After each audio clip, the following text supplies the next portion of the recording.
Bismillahirrahmanirrahim. Pada hari ini, hari Selasa, tanggal 5 September 2023, kami segenap pimpinan Ormas Pergerakan Islam, pimpinan pondok pesantren, kemudian para akademisi, para aktivis menyerahkan rapot merah untuk Bapak Ridwan Kamil melalui DPRD Provinsi Jawa Barat. Pada hari ini kami atas nama masyarakat Jawa Barat memberikan rapot merah kepada Bapak Ridwan Kamil, Gubernur Jawa Barat periode 2018-2023. Mohon kiranya ini diterima, dan kemudian ini juga pesan bagi anggota DPRD.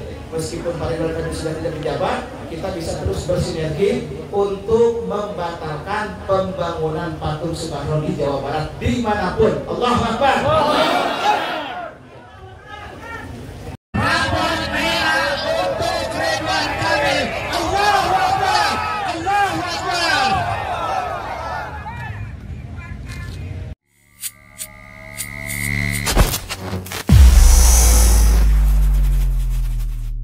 Assalamualaikum warahmatullahi wabarakatuh. Semangat perubahan, salam kedaulatan rakyat. Sahabat Ecep Channel, jadi kemarin ada aktivitas groundbreaking, jadi pembuatan patung terbesar katanya begitu. Patung Soekarno di Kota Bandung. Waduh, hebat kali ya. Memang Presiden Soekarno ada sejarah memang betul di Kota Bandung ya, pernah kuliah di ITB ya sebagai mahasiswa, bukan sebagai pendiri kampus ITB, bukan.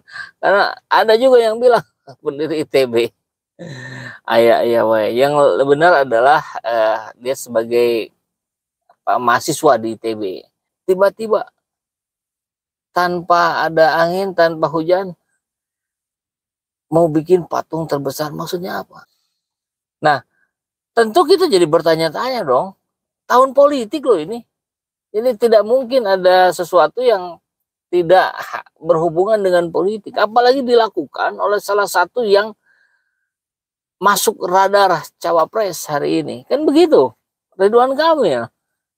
Makanya dia masuk Golkar kan. Nah, jadi upaya untuk merapatkan Golkar dengan PDIP barangkali dengan mencoba membuat sesuatu yang membahagiakan, menyenangkan madam. Bikinlah patung. Urgensinya apa? Gitu? Kenapa nggak di tanah kelahirannya Pak Karno, misalkan di Blitar? Gitu?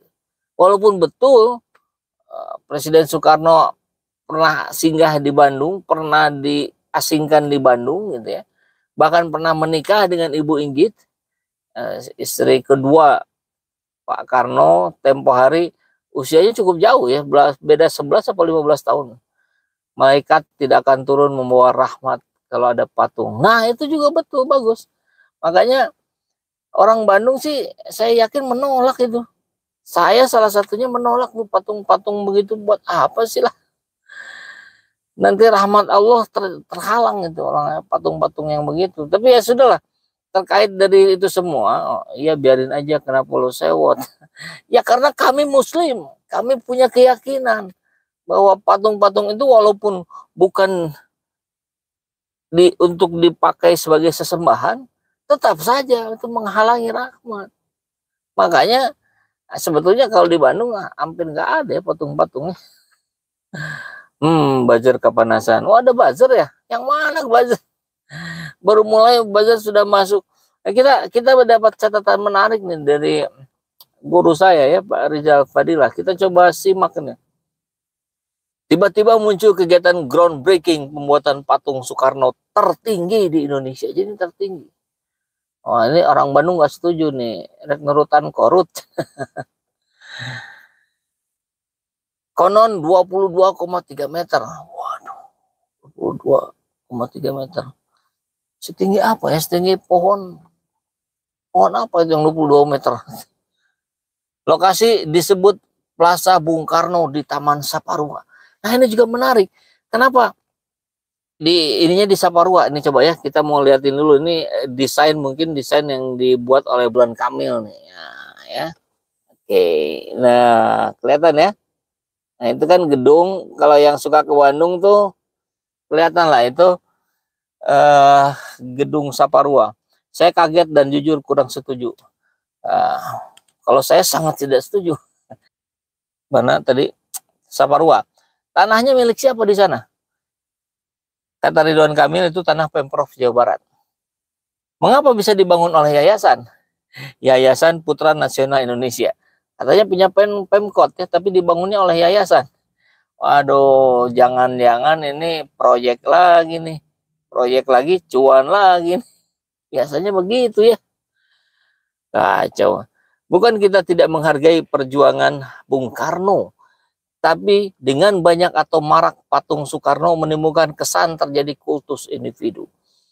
Kesan ini saya kira sudah sangat kentara. Kita lihat di mana-mana kultus individu itu luar biasa. Ya, kita lihat lah, berbagai partai politik ya yang menjadi pendirinya. Bayangkan kalau pendirinya itu sudah tidak ada, sudah meninggal, apa kekuatan partai itu? Tidak ada. Tokoh yang terlalu berpengaruh di Indonesia hari ini. Hanya 1-2 partai yang tanpa pimpinannya, tanpa ininya, tapi bisa tetap terus beroperasi. Yang lainnya, ya tergantung individu. Kalau sudah tergantung individu, ujungnya apa? Kultus individu. Begitu ya. Jika konteksnya perjuangan bangsa, maka masih banyak tokoh pejuang yang dapat dimonumenkan. Soekarno bukan satu-satunya. Kehebatan Soekarno berada di tengah kelemahan dirinya yang juga tidak ringan. Ya, kan tentu dalam konteks seorang manusia pun kita harus melihat dalam sisi positif negatifnya. Nah, duit yang dipakai bikin patung punya siapa? Kalau duit rakyat mending pakai bantu rakyat miskin yang masih susah cari makan. Betul Pak Erik. Itu juga skala prioritas yang kemudian kita bingungkan dari pemerintah hari ini. Punya skala prioritas nggak sih?